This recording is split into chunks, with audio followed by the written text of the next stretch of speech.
In this tutorial, we're going to go over how to get sports statistics into Python. Now here I have the pitching stats of Oil Can Boyd, and I'm going to try and get this data frame into Python.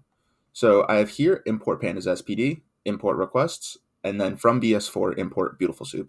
Now I've also predefined my URL, and that's this URL right here. We can come down and we could define soup equals BeautifulSoup, and then it's going to be requests.get URL. And we're going to change this text to content. And we're going to keep html.parser in quotes, and we could run that. Now what this is going to do is we can type in soup and we can run it, and we can see this is going to essentially scrape just everything from the website. Now that's going to be our start, and we're going to filter from here.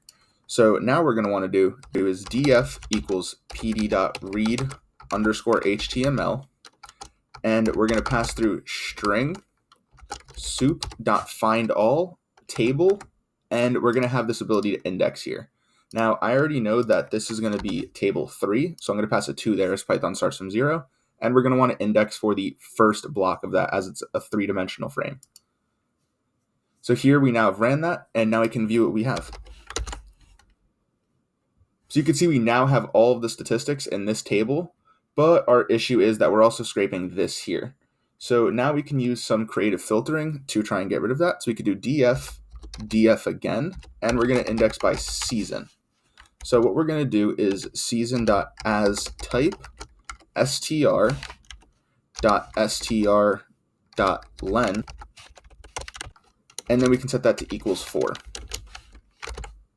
Now what that's doing is it's taking the season column and then filtering anything that isn't a string of 4 digits. Now I could have also did integer, but in this case I just want to do the length of a string, as the initial data frame was returning more than just a number. Now I can do any type of analysis I would like on this player.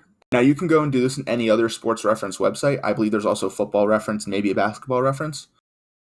And that'll be all, and I hope that helps.